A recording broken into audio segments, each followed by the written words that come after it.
So it's our normal Sunday recording time, and the question is, what would we rather be doing? Going back over a disappointing Leinster defeat or watching England in the Euros? Simple answer, it's time to start harping on rugby.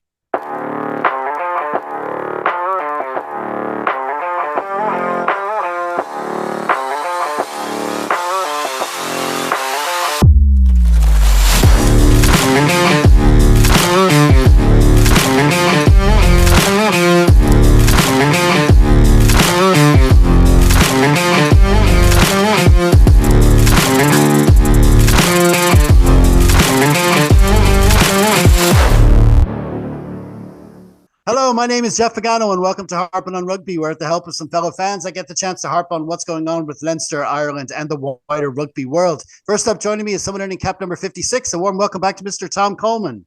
Cheers, Jeff. Cheers, Mark. Good to be back. Good to see you. And their second guest is making his 53rd appearance. Hello to Mr. Mark Jackson. Evening, Jeff. Evening, Tom. Pleasure as always. Indeed, good to have you both.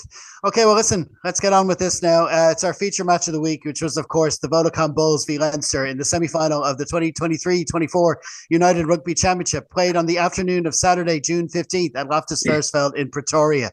The stadium was far from full, and it still seemed like a decent turnout on the day, and the weather was as expected, sunny and warm throughout, and it was the Bulls kicking off. Tom. Yeah, look, as ever, I'm always delighted to be back in the pod, and especially delighted to be back with Mark as the two cultures in their Harpin manner. Mm-hmm. But I think at this stage, Mark, we're getting a bit of a bad draw. I can't remember the last match we've spoken about a win.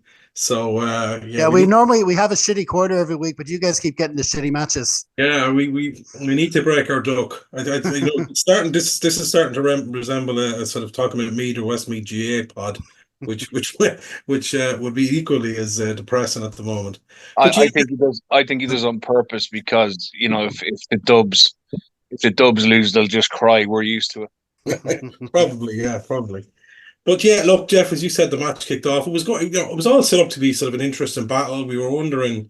We knew we'd name a strong team, which we did. Obviously, Hugo was really the only miss that we knew about. He's off swanning around the sevens with the punt, and obviously getting Ringrose back eventually after numerous false dawns was sort of a welcome addition.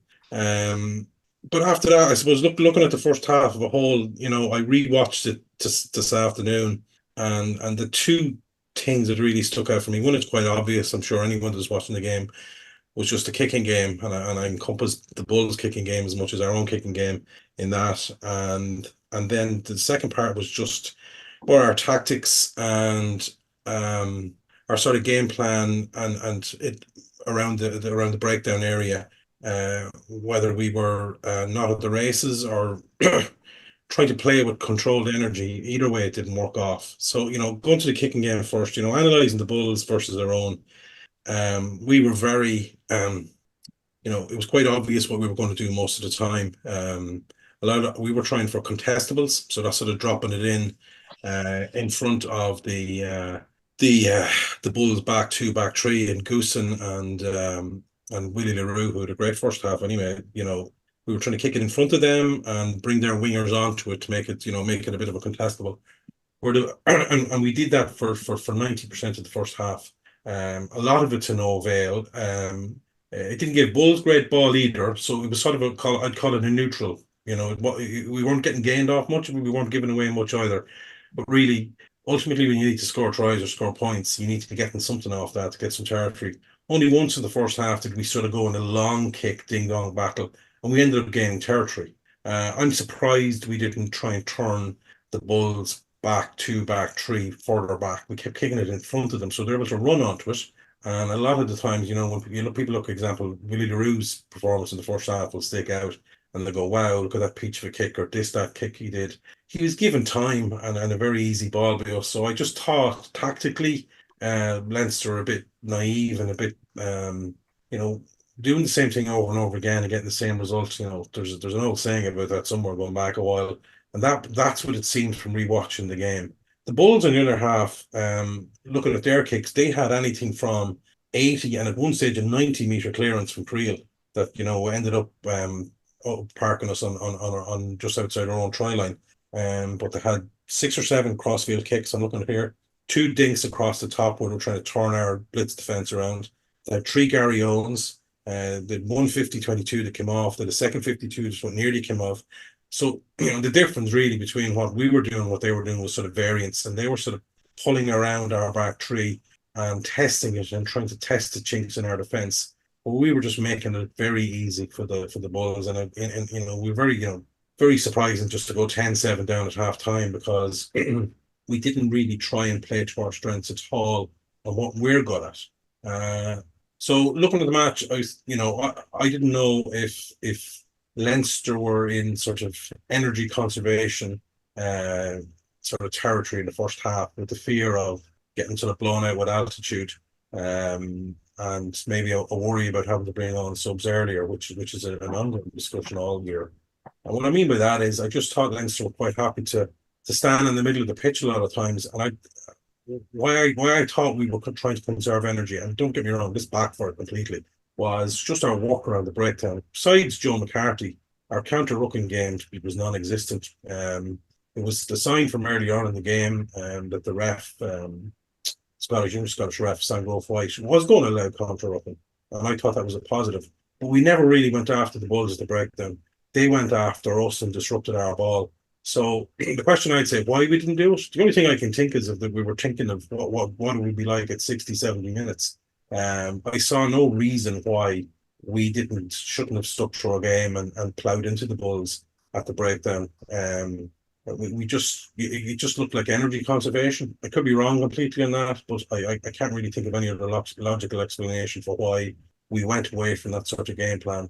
And, if you're in a situation where you're not really contesting the breakdown and you're losing the kicking game by your own tactics versus the opposition's good tactics, you're in a difficult position to try and see that game out. In some ways it was surprising it was only 3 points at half time and ended up only 5 at full time on the whole game, because we didn't change that throughout the game much. I think we improved it in certain areas of it in the second half, Mark will touch on, but just I thought the Bulls won the kicking game on the variance of it in the first half, and just our kicking game was poor. Ross's kicking was very not picking on him particularly, but he is our 10. Ross's kicking was very telegraphed. A lot of the times it was just contestables up in the air, and but kicked at a bad time. And what I mean by bad time is, if you visualize the pitch, anyone that's listening, the Bulls are after kicking downfield to us. So it comes to the likes of Ross, for example. All our players are offside in the middle of the pitch from initially. So when that kick goes up, a lot of players are still offside. So you'd wonder where we were, what was our thinking in trying to do contestables and stuff like that. I thought we got some joy the few times we did go long into a kicking battle, and we got some joy when we actually found a touchline. It's something we shied away from whole match, because the Bulls set piece, obviously they had a couple of big scrums in the first half, the first one especially, but their set piece wasn't what was killing us. They got lineouts, we handled them all right. We went after the lineouts, but it really was just they used it as a starting point for anything else. There was going to be no strike plays, none of the Bulls stuff that we'd seen all season. Some of that was their game plan, some of that was our decent defence. But so I'm surprised we didn't go to the line a little bit more, especially to give the forwards a breather. As for the score we did get ourselves, it actually came off a good charge down, I think, initially when the Bulls were trying to clear out of their 22, and after sort of a scrum, there was a deliberate knock on by the Bulls winger, and that sort of gave us territory and gave us possession on that side of the pitch. We ended up with a Leinster line-out after the infringement and the yellow card, and a few phases later, that's when we did attack the breakdown, and we started to make yards. Gibson Park, who we've mentioned a lot this season and who has been our player of the year, we've mentioned before how well he scans at the base of the ruck, and he was constantly looking for that killer pass to get somebody away, and Lowe was always his go-to man. I know it went to Rossbourne first before it went to Lowe, and we got in the corner, and then we got the conversion. So 7-0, I was delighted with it, considering the way the game's getting panned out. And but then after that, we sort of went back into our ways. You know what I mean? Jimmy O'Brien was unlucky with a 50-22, just as advantage was called over. from an infringement from the Bulls, and that gave them territory back down the end of the pitch. And again, they went for the line out a few times, which wasn't much of a strike move. But it's the phases. I'm just leading back up to the Goose and try. That in particular is what I'm focusing on. What I call Leinster's lack of aggression at the breakdown and lack of just all those phases before Goosen eventually sort of slid in on a ball that the poor defence. Everything that was wrong about Leinster in that, just our breakdown work was slow. We weren't counter rucking and making a dirty ball, and we weren't folding around the corner as quick as possible. So, somebody pointing me and say, look, altitude. And I'm sure that's right. But at the end of the day, it was only 30, whatever that was, 37 or 35 minutes into the game. And they say, listen to strength and conditioning experts, you feel that bite in the first 5-6 minutes, and then you get over the next of it. And these are, so I'm not fully buying into it that the altitude was causing that. I just do wonder, was there, we got into the mindset of energy conservation, and it just, once you can't play rugby like that. I don't care if it's at fucking sea level in Skerries or up in the high veld. I just can't see where you can play rugby like that and ease off at the breakdown. And that's no disrespect to the Bulls. I'm not trying to say Leinster eased off and the Bulls, therefore that's why the Bulls were better at the breakdown. I'm just trying to analyse our own tactics, because the Bulls' tactics were spot on. There's no question White won the battle. You do wonder our tactics. Did they even watch the Benetton team play against them the week before? Benetton went after them and had a much more successful rate of how to play the game than we did. No, you are right, and something that I would be critical of Leinster now that the season is done, and pretty much I've watched every game and look back on most of the games, that I think we've become a little bit, just finishing off the first half, I think we've become a little bit plan predictable. Predictable, plan A, and then when plan A doesn't work, and it's the little things like our fucking restarts. Like, we all knew it, the La Rochelle game in Dublin, we gave away stupid scores off restarts we corrected it in the next game, but we didn't correct it during that game. And in this game, we kept doing the same restart down to middle to a 6'5" guy, Creel, who had a really good game at outside centre. But we just kept doing the same thing over and over again. We didn't try and vary the restarts. And that just, I don't know who's calling that, if it's Ross or James Ryan, or if it's coming from the stands before the game. But I think I'm giving the coaches a pass in this. As players and as professional players, if you keep doing the same thing and restarting the same way, and people say, well, what's your restarts? What did that matter? Brad Thorne's famous words is that there's sort of the fourth set piece or the third set piece, and we just kept doing the same thing over and over again, and it sort of falls into that predictability thing where we just got stuck in our patterns and we just made it easy to defend. We didn't try and challenge the Bulls off any of those restarts, and that was throughout the game. And ultimately, then just before half time, obviously the Bulls got a penalty. They got a big scrum and got a penalty off it. But the other thing that was noticeable in the game as well was that they were double teaming Doris, and again that comes into our predictability a bit. We all know opposition kicks. Somebody catches it, and the first person, 9 times out of 10, you can see them swinging it to Doris, and Doris is the one that carries it up. But the Bulls knew that, and they double teamed Doris all day. So again, it's that variance that wasn't there. Like, if I'm in the stands and I can turn around to the person beside me and go, look at this. This is going to get swung to Doris. As soon as whoever catches it, and it does. Somebody like Jake White and Bulls backs with your own team will know that, and it's like Mark and myself have touched on. It's just a bit of predictability. You kind of know whatever shape Leinster are playing, you probably know who's getting the ball. Correct. Yeah. Whereas if you look at how Ireland play, you can pick any one of 4 or 5 guys that potentially can get the ball. Whereas with Leinster, and I'll touch on it when I do it again. But Tom's dead right with the predictability on it. Yeah, and I'm just finishing off the predictability and passing it over to you, lads, for the second half. I think just one of the key words I mentioned was kicking. I've spoken about how the Bulls vary their kick, and again, predictability. All our kicks were quite similar. There was all tried to become decimals. In an inverted comma normal game, kicking like that, there's no risk. There was a bit of a holding pattern. We weren't getting anything back often, they weren't getting a whole lot either. But in some ways, it's just a holding pattern. It's like we were trying to conserve energy till 60 minutes and then push on. And that holding pattern of keeping the score at X, X, X, X. But then that's not even the Leinster way, though. I mean, the Leinster way is to build a lead and then bring it home. Do you know what I mean? I mean, it's all very well conserving energy, but if you're not scoring in that time, you know what I mean? You're not going to, it's all the energy in the world isn't going to get you back if you're losing. We weren't doing it, you know, and again, I don't want to seem disrespectful to the Bulls. I can only speak about my own team. We weren't doing anything tactically wise to create scores or to make territory. So that's where what I call the holding pattern of keeping the score. And we had enough ball. You know, people say, you know, the Bulls, you know, there's a South African listening, they go, the Bulls stopped. And they did stop them. But like Leinster had enough ball in hand to do something different. That's my point. I think on the day, you know, there was just too much wrong, and the Bulls deserved, you know, deserved their halftime lead. Should have been more. Yeah. Oh no, surprise. I mean, especially, you know, you wouldn't have been surprised if they maybe could have gone to the corner towards the end. But I suppose, you know, Cup rugby, you take that 3.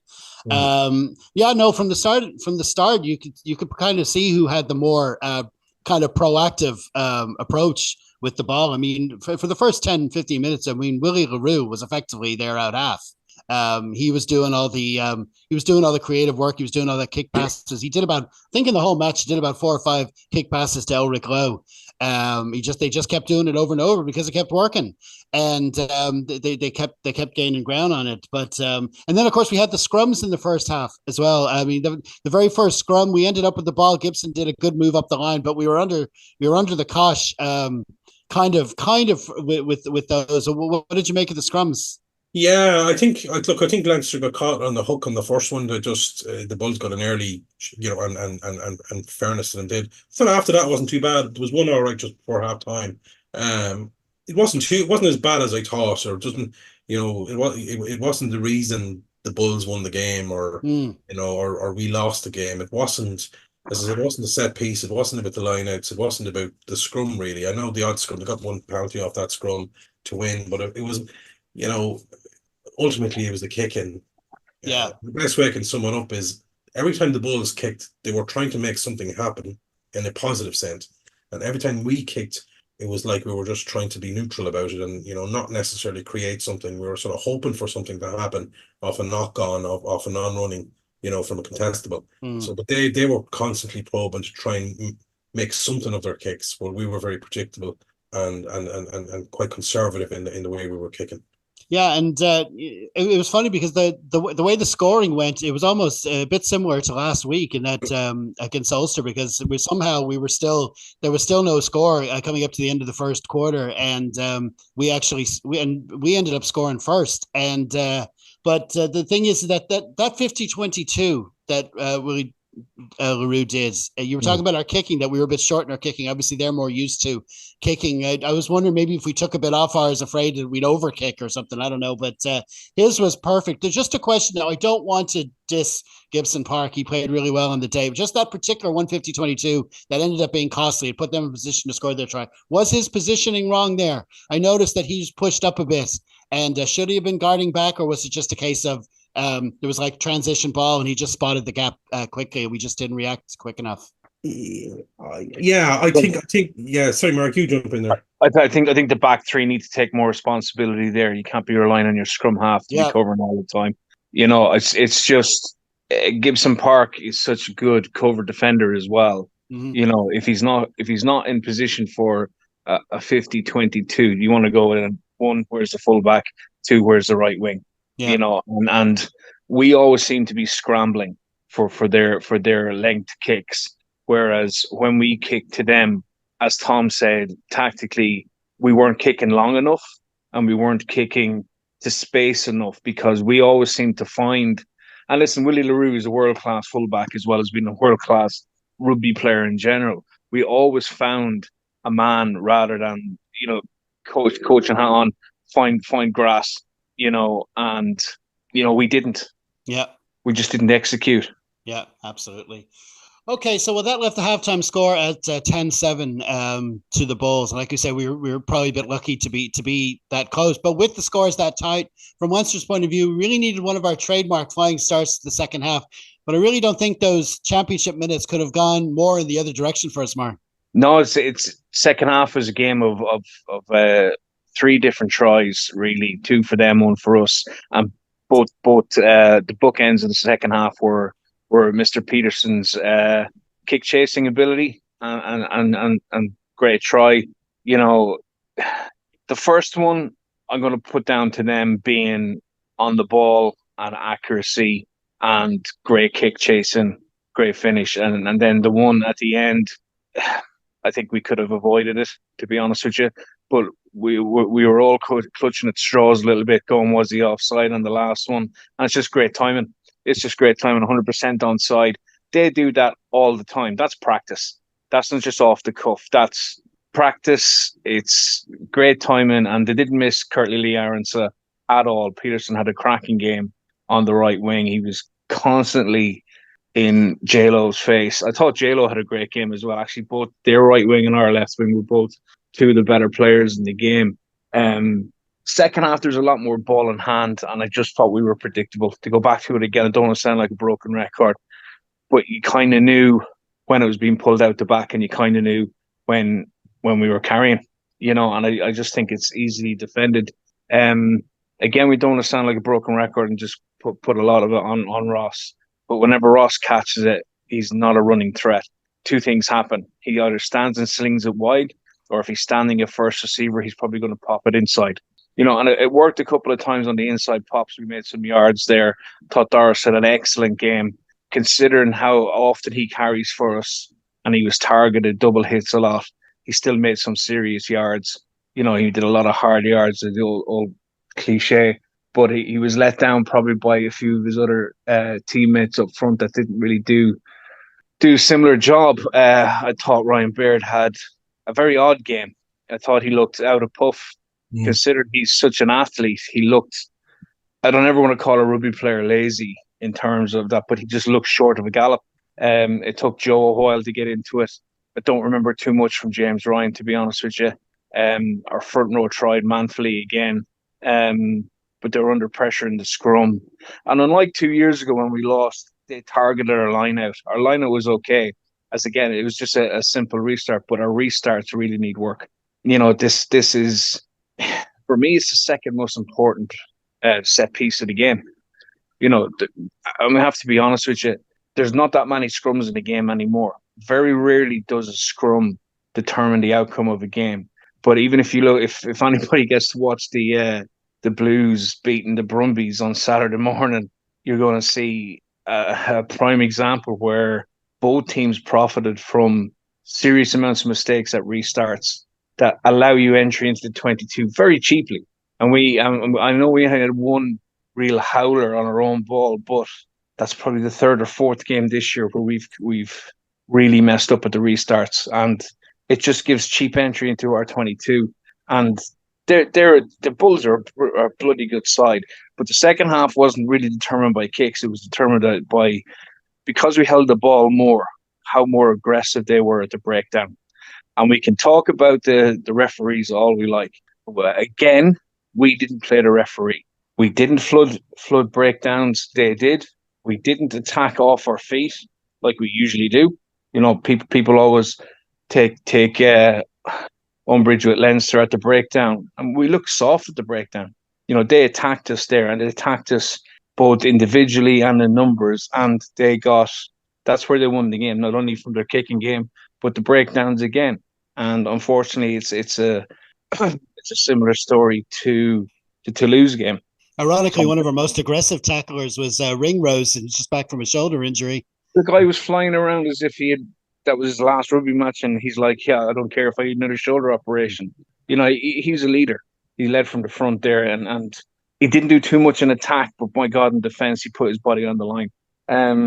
Unfortunately, when he had blown a gasket and 60 minutes came, I thought Jamie Osborne had a fine game when he came on. Yep. He was trying things. He was not afraid, and you're talking about still a relatively young guy in terms of Leinster experience. looking to attack and probe the gaps and whatever else. And once again, for me, we got our selection wrong in certain places at the start, and our subs were not used correctly either for me. But we'll talk about this later on, but the second half, even our try, we'll talk about it. When we got down there, it was illegal. I don't care what anybody says, it's a double man latch, and that has been a couple of years now in the game. So if the referee, who had a relatively poor game, but a relatively poor game for both sides, both sides got away with murder. It was a bit of it's like having a French referee. It's like having Mathieu Reynal at his best, free for all at the breakdown. And we didn't adjust to it. And that's a worrying habit for the last, especially this season. We haven't. It's not even having a plan B. As Tom said, can't put everything on the coaches. The players are experienced enough and need a little bit more leadership in terms of how to approach games when things are not going right. But it finished a lot closer than it probably was. They were at least a 10 points a better team than us, I thought, in the end. And fair play to Leinster for sticking in it and picking up a couple of penalties. And this is what I'll finish with. This is what was worrying me about it. From the first minute, there didn't seem to be the belief there that we could do it. We were always chasing shadows a little bit, and we had enough possession to do more with what we did with it. 25-20 at the end is a fair result, and probably not a fair reflection on how better they were. Yeah, I agree that that tap and go try, it didn't look good on that second carry. It looked like they were latching ahead of time. Yeah. But just also, we're talking. There was tons of missed penalties all around the place. The ref was very lax. He was letting a lot go. Strange how the South African commentators only noticed from one side, though. It was amusing to watch it the second time. How, I know a lot of, like most commentary teams, can be kind of one-eyed, but this is next level stuff. But just on that one clear out, we could have when you talk about the way we fought in the last quarter, I think we had two big long sets of phases in their half. I think they both went into like 16, 17 phases. I think one went into 20 phases. Yeah. And it was Luke McGrath on the pitch, and nothing, not against him, but it's a big drop down from, especially with the way we want to set up Gibson Park, down to him.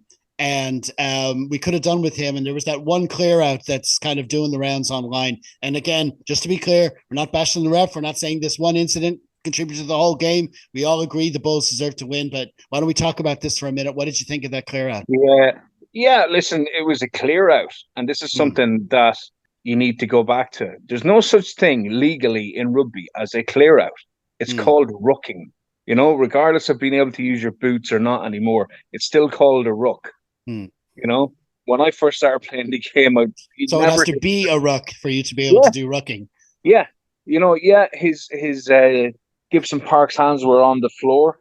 Yeah, it would have been a penalty if he left it go. If Gibson if he tries to tackle that ball, if he puts his hands on the ball at all, or if he was already down over it as well. There's about 4 or 5 different penalties you could give for that incident, right? But as myself and Tom pointed out, almost in a snap situation yesterday, foul play always overrides any technicality on the pitch, right? And there's a couple of instances where, Leinster got away with a couple of crocodile rolls as well, where if it was in the RDS or whatever on a Friday night, you'd probably think, we're lucky to get away with a yellow card there. And we were lucky to get away with a couple of croc rolls. So were they. But this is a South African way of rucking. They just fly in off their feet. So do we. We're known for it, attacking rucks at angles, but we didn't. So we can't complain too much about what we do usually to having it done to us. That'd be my take on it. I think it should have been looked at for the head contact, because he went off for the HIA and didn't come back on. But I think it's one of about 4 or 5 incidents that needed looking at. It was just more consequential for us because we, like you say, we would have needed Gibson Park for those attacks. He could have picked the lock in those long sets of phases. If that happens in the first two or three games of the year, and I always go back to an incident in living with the Lions to go way back to '97 when Keith Wood takes Matt Dawson aside and he goes, "Give me the ball, I'll take the hits." Jameson Gibson Park. There's an awful lot of rooking for a nine that you'd expect other forwards to be doing there and taking the jobs.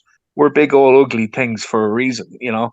Gibson Park is does enough for the team without having to take a 6'5", 18-stone flanker from the high veld coming in and just clear him out of it.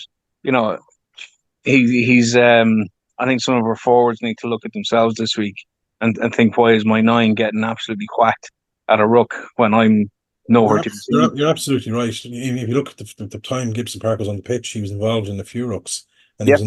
he was involved post rucks. He was involved with a little bit of pulling and dragging with big. He tackled a few forwards as well. He was getting stuck in every sense. He did. I think the only reason we're talking about this, and it is in the context that we lost probably our most key player. So it doesn't make it less or any important, and just to balance things out, there was an incident where there was a penalty given against the number 8, who had a fantastic game. He jackled the ball, but he was, you know, a lot of people don't know that seems to don't know the laws around assist jacklers. You know, once you put your hands on and help that person to the ground, you have to release him. You know, so he got pinged, but Josh Crocodile rolled him immediately afterwards. So going back to what you said, so therefore there's a technical foul by Hanekom at the breakdown, but it should have been overruled by foul play by Josh.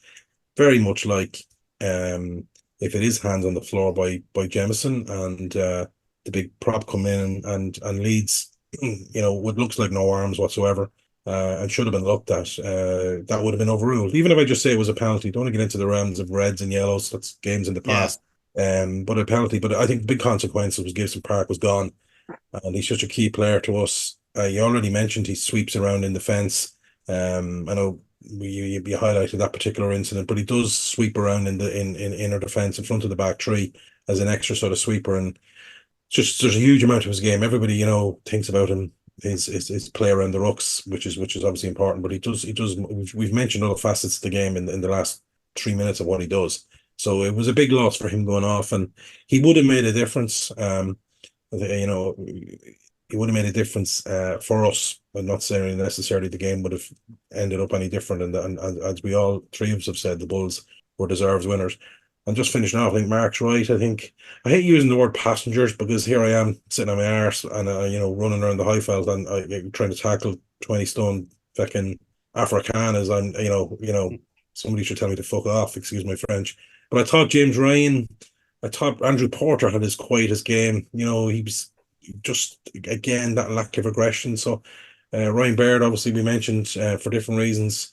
You know, it really was just a lot of our forwards just weren't anywhere near the level of aggression, and you know, it comes back to what I said at the start of the game. I didn't know what maybe the altitude was hurting the lungs. I don't know, but it just seemed a bit of energy preservation, and it's very hard to get out of that. If you give the other team confidence that they know they're getting you at the breakdown, it's not a flick of a switch and you can turn that back in your favor, because the psychological edge is with them. You know, you're sort of saying, we have you here. So, you know, it's very hard to dial that back. You need to be pushing back for a good 20 minutes before you can get that back on your side. It's not an instant, right, lads, huddle. We need to rock the shit out of this in the next 5 minutes. It's hard to get that momentum back psychologically. You know, if you look back at the Benetton game and the few injuries that the Bulls had me probably in a false sense of security. You know, going into the game of being not overly confident, but I don't think any of us were expecting Leinster to be as listless as they were for 80 minutes. And I don't mean that in firing punches. I just mean Benetton didn't do anything complicated. They passed well, they rucked well, and they tried to get into that outside centre channel and have very varied runners. That's almost how we played from the minute one where Joe Schmidt was there. And I'm not saying bring back Joe Schmidt or anything like that, but there was a lack of variety in our game from start to finish, both from the kicking point of view and the carrying point of view, and our pullback passes. You sort of knew what we were at. Whereas with Benetton's basics were much, much better. They cleared their own ruck better. They resourced the ruck better, which is a big problem we've had from the opening game of the season. We've had 4 or 5 teams cause us problem at the breakdown that we've never had in previous years. Whereas before you might have 40 scrums in the game, go back into the amateur area. You don't have that anymore. You might have 8 or 9 max, but you still have 60 to 100 rucks in every game, and we have not sorted that out. We have not sorted our issues out either as an individual going into a ruck with reckless abandon or resourcing the correct numbers for a ruck. It's cost us. Yeah, it was disappointing. I mean, I wouldn't call them positives because they don't outweigh all those negatives. But I mean, having fallen 10 points behind, we did kind of do well to come back and make a game of it. A lot of teams would have been been crushed by that early second half try, and I thought we fought our way back sort of to get that parity. But in that key moment, those key moments throughout the game, it was something. And again, another thing we're used to doing to other teams when we're scored on. We get a score straight away, but it was kept going the other way this time. We'd score, and like you say, we weren't dealing with restarts properly as well, and all of a sudden they're back going the other way, getting a penalty or getting a try. It was just and another game where we have a man advantage and we didn't use it. Yeah, we scored. We got the try straight away, but then the 50-22 happened, and we weren't able to capitalize. Well, listen, disappointing all round, but listen, I think we've harped on that enough. As you say, the final score was Bulls 25, Leinster 20.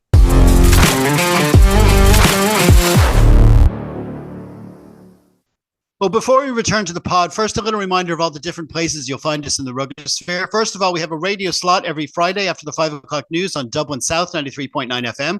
Then when it comes to online, as well as our main site at harpinonrugby.com, we also have a presence on X, formerly known as Twitter. We have our match previews plus bonus recordings from our pods on our YouTube channel. And we're also on TikTok, Facebook, Instagram, Threads, Blue Sky, and Mastodon. So if you're on any or all of those platforms, please do give us a follow to check out our full range of Leinster and Ireland rugby content.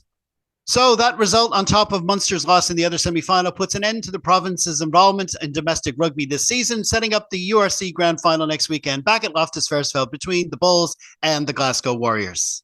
All of which brings us to our final thoughts on the match, starting with Tom. Yeah, look, here we go again. 3 years in a row, 3 semi-finals. Yeah, look, it is disappointing.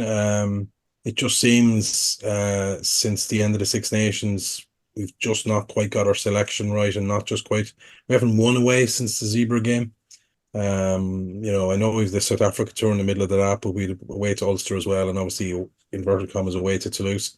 So we've come up short on the road, and we came up short on the road again in the Bulls, and it was other matches throughout the season that sort of ended us up in that situation. But that's where we were. But look, the Bulls is I've sort of spoken about probably our woes for much of the pod so far, so I'd have to be magnanimous about the Bulls. I thought they had a good game plan. I thought they stuck to it well. They learned a lot from the games that they played against us this year. They also learned a lot from looking at games where we struggled, and I'm sure they looked at the Ulster game earlier on in the season where we really struggled out wide, because Billy Burns to Jacob Stockdale, it was Willie LaRue to Elric Lowe, or whoever else was out there, because it was the same set move that was there. So that'll be frustrating from Leinster's point of view, that there was a weakness in our game shown throughout the season, and it seems we've done nothing to correct it, because we were a rabbit caught in the headlights again, especially in the first half. So it comes down to coaches having to look at themselves again and see why we're not putting sort of stuff in place to try and correct obvious weaknesses that's there. But look, Bulls deserved win. I don't think anyone maybe would have picked the Bulls Glasgow final at the start of the season, but the two teams were the two better teams on Saturday, and both deserve to win. And hopefully it's a full house down in Loftus, and that it's a good game as well. I look forward to it as a neutral. It would be nice to look at something from a neutral point of view for once. But yeah, plenty to do for us off field. I'm sure we can talk about that as well in a short while, but plenty for us to do off field. But definitely well done to the Bulls. They outsmarted us, outcoached us, and outfought us. And if you're losing those battles, you're going to lose the game. Yep, absolutely. Mark?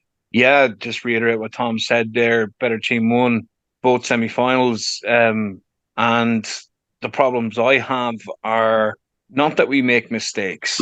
Everybody's human. Everybody makes mistakes, but we're not fixing them. Whatever issues we've had have been repeated again and again and again, not just this season, but from last season too. And until they are fixed, we're going to continue on the same path. I don't want to give the definition of insanity, but Tom's already given it. But that's exactly what it is. We've always had games where we make mistakes, but these guys are professionals. They should be able to fix it on the fly, or at least look like they're fixing it on the fly, and not having to go through 80 minutes of repetitive problems. So it's disappointing. It's disappointing, probably more so than the last 2 years, because again, it's not as if these issues have not come up before, and I think a few changes need to take place. Yep. And okay, well, listen, right now we're going to just take a quick look, a step back, and look over the Leinster season as a whole. On the face of it, you could say it's a carbon copy of last season, lost in a Champions Cup final, out in a domestic semi-final. But of course, as ever, when you're doing pods week in, week out, the journey can always look a lot different. So starting with yourself, Mark, what do you actually make of our campaign overall, going back to the start of the season? The record books will show, as you said, Jeff, exactly the same sort of ending before. But there's a few new players. There's certainly a new coach that's come in, and it would have taken us time to bed in. We didn't start brilliant, and we certainly didn't end brilliant. The bits, there were some bright moments inside. I thought the brightest moment for me this season has probably been the former Jamie Osborne. He has come along and really put his hand up. He's grown in stature every game he's played, and I think he's had a fantastic season. That's certainly been the highlight for me. We still have issues. We look a little bit more just disjointed in attack. I don't know if that's because more emphasis during the week and the reps that the guys get has been put on the new Neonaber defense. And, sometimes our defense has looked shaky, even though there's sometimes our defense has looked absolutely impenetrable. But at the end of the day, we've won nothing. We won the Irish Shield, and we almost lost that. We won nothing. Yeah. At the end of the day, we've won nothing again. And everybody's going on, obviously, with our millions and millions and millions that we've got in the bank and everything else. And you can't disagree with them at the moment. We have everything on paper that should produce silverware at the end of the year. And for the third season in a row, we haven't produced. That's the brass tacks of it. So, yeah, there's a couple of bright spots with some of the newer players coming in. I thought Cormac Foley showed enough as well to have a bright future. But we need to sort out our fly half situation. We need to sort out our leadership situation in terms of who's captain. This co-captain thing hasn't worked. And it just shows how reliant we were on Sexton for leadership and direction from the fly half position. Jamison Gibson-Parks had a fantastic season. At times Doris has been a leader, and for me, he would be my nailed-on captain for next season. But let's see what the next couple of months bring. I think it'll be busy enough in the offices at UCD over the next while. Yeah, it's interesting because having gotten so far in both competitions for 2 seasons in a row, basically we can do that again and get to those stages next season, and nothing will be like, there'll be no determination on how the season has gone. It still hasn't gone well. You have to get over those. You have to get over that final. We have to get at least into the URC final. So that's right up to the end of next May. Nothing's going to be sort of fixed, supposedly, for Leinster. What do you think, Tom? Yeah, I think just the numerous times I've been on the pod this year and analysing game, I think the one, for myself anyway, when I look at the games, the one common thread all the way through is you're always looking to analyse the game and see where there's problems or see where there's improvements. And I think there's always been more questions than answers for me analysing Leinster games. There's always been a case of, lots of good performances, but always an underlying feeling of, let's see how this particular plan plans out. Obviously for the half of the season we were trying to get to grips with the new defensive system, which was completely different from the previous regime. And that was fine. I had no issue with that, and Leinster did get to grips with it with a lot of it, but just it was always a continuous. Okay, we need to improve there. That's not quite working. It'd be interesting to see those sort of comments. I found myself saying a lot, regardless of how many games we won, lose, or draw. And I think ultimately that's the season, and that's why we ended up. We in some ways we're ending up in the same place as last year, but for wholly different reasons. Has the previous season's issues gone away? That frailty of losing close matches. We don't know. It'd be unfair to put that stick on Nienbar, for example, just because it's not replicated. But I just think tactically, and what way we're trying to play, we haven't just quite got our head around it in all facets of the game. And if you're trying to win a European Cup and try to at least skate your way towards the knockouts of a URC by trying to manage people in green minutes and European minutes, and that's not all quite right, you're going to fall short. And I think that's what happened. So yeah, I suppose it obviously didn't help Neymar. The season starts on the 1st of July. That's when pre-season starts, and so our attack coach and our main coach was missing for at least a third of the season, and that showed as well. I think a big pre-season will make a big difference to the squad next year. But it's like everything else. We lost. What are you going to do? We'll take the summer off. We'll pull our socks up, and we'll be back. Well, not the RDS. We'll be back in the Aviva in September, or the first game, the first away game. We're away against Edinburgh. I think we're home to the Dragons in the first game. We'll be there against the Dragons, and we'll go again. That's all you can do. Obviously, very disappointed for the players. But yeah, it's been a season of not quite convinced we're quite there yet for me. And that's me just thinking of my thought process from chatting to yourself for the whole season, Jeff. We're just not quite there, and I think that showed in the end, falling short again. Yep, absolutely. Well, listen, we're going to leave it there, but just to let the pod listeners know that we've actually had a chat on a couple of extra topics, like both Leinster and Ireland's tendency to lose one-score matches in recent years, and also Leo Cullen's future. To catch those, you need to check out our YouTube channel during the week, and sure, while you're there, why not hit that old subscribe button as well. Well, that's brilliant, lads. Many thanks again to Tom and Mark for joining me, and I hope to have you back on again soon. Thanks, lads. Cheers, Jeff. Cheers, Tom. Have a good evening. Cheers, lads. As for our next batch of Harpin, well, don't forget, we covered a couple of extra topics in this recording. We'll be putting them out in our YouTube channel during the week. Then if it's all the same with you, we're going to take a little break for a week or two. Then our next planned pods will be ones towards the end of June, looking ahead to Ireland's 2-match series in South Africa, as well as the World Under-20s Championship. But we'll probably be doing some other bits and pieces in the meantime, so stay tuned to harpinonrugby.com and all our social media channels. The links are in the program notes. In the meantime, stay safe, everyone. Slán.